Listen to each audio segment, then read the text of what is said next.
Okay, so once again, shout out to Urban Intellectuals. We're going to get back to it for this Black History Month 2023. Started off Ivan Van Sertima. I'm sure I'm saying the names wrong. Y'all bear with me. Don't kill me. January 26th, 1935 to May 25th, 2009. He was a Guyanese-born literary critic, linguist, and anthropologist, associate professor of African Studies at Rutgers University in New Jersey. In 1976, he published the book "They Came Before Columbus," that features his argument for an African origin of Mesoamerican culture in the Western Hemisphere. Archived, wide, achieved widespread attention within the African American community for his claims of prehistoric African contact and diffusion of culture in Central and South America. In 1983, he authored The Law Sciences of Africa, an overview that discusses early African advances in metallurgy, astronomy, mathematics, architecture, engineering, agriculture, navigation, medicine, and writing. Up next, got James Baldwin, one of my favorites. He was a novelist, essayist, playwright, poet, and African American social critic. He explored palpable yet unspoken intricacies of racial, sexual, and class distinctions in Western societies, most notably in the mid 20th century America. Fictionalized fundamental personal questions and dilemmas amid complex social and psychological pressures, thwarting the equitable integration not only of Black people but also gay and bisexual men, while depicting some internalized obstacles to such individuals uh, to such individuals' quest for acceptance. Became a spokesman for the civil rights movement in 1963. Published a long essay, "The Fire Next Time," in which he predicted the outburst of Black anger to come. Next up, Jean-Baptiste Pont de Sebel. I'm sure I'm saying that wrong, and I can't believe I tried to do it in French accent. 1745 to August 28th, 1818. So I guess they don't have his exact date of birth. You can probably Google it. He was born in San Domingo, Haiti, but the actual date is unknown. Frontier trader, trapper, farmer, entrepreneur, peacekeeper, and protector of Native Americans. He founded a settlement that later became the city of Chicago in 1779. Did not know that. Well known for trading goods throughout Midwest, expanded his cabin to a trading post, which later became a small community with a church, school, and store. Had commercial buildings, docks, a mansion house with fruit orchards and livestock in 1776.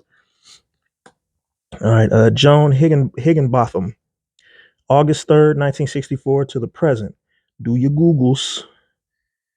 She was an engineer and former NASA astronaut. She was the third African American woman to go into space. Actively participated in 53 space shuttle launches during 9-year tenure at Kennedy Space Center. She logged over 308 hours in space during her mission with the crew of the STS-116. Her primary task was to operate the space station remote manipulator system. Mae Jemison was the first African American female astronaut and the first into space in 1992 aboard the Endeavour. I think she might be coming up. I don't know for sure though. John Henrik Clarke, January 1st, 1915 to July 16th, 1998. Let me straighten these up a little bit because these things are so slick. Pan African writer, historian, professor, pioneer in the creation of African studies and professional institutions in academia starting in the late 1960s. Founded the African Heritage Studies Association and the Black Caucus of the African Studies Association in 1968. Challenged the views of academic historians and helped shift the way African history was studied and taught. Actively deconstructed the lies, propaganda, and miseducation of white supremacy via lectures, debates, academic research, and books. Met and mentored many of the great minds throughout the African diaspora. One of his landmark works is a documentary called "A Great and Mighty Walk" about his life and the history of Africans throughout time and across the globe. John Horse, 1812 to 1882. He was a black Seminole leader. Uh, Black Seminole leader. Geez, helped renew resistance in the Second Seminole War with the dramatic escapes in 1837, served as a U.S. Army scout in Florida, helped negotiate the surrender of more than 500 Native Americans in 1838, led the largest mass slave escape in U.S. history from Oklahoma to Mexico in 1849 and 1850, founded the Free Black Settlements in Oklahoma 1849 and Mexico in Oklahoma 1849 and Mexico 1851, secured the communal title for the Black Seminoles to their land grant in Mexico, where descendants still live today. We got Jomo Kenyatta. I got a cousin by that same name. October 20th, 1891 to August 22nd, 1978.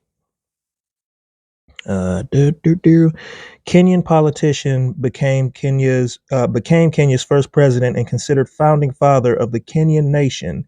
Led Kenya African National Union or KANU delegation to the first and second Lancaster Conference in London, where Kenya's independence constitution was negotiated in 1960 and 1962.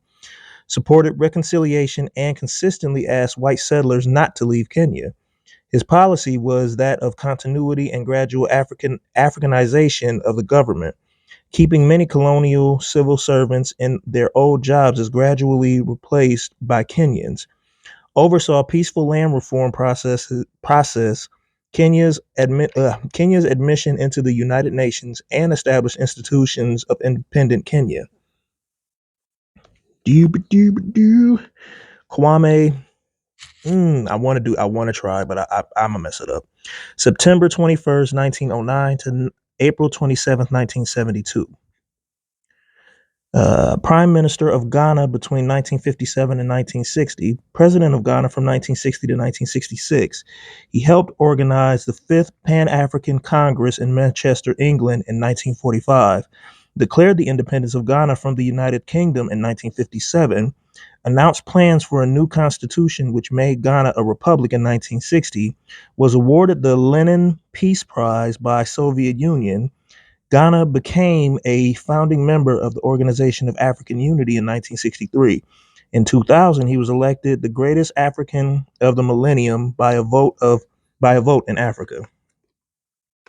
Madam C.J. Walker.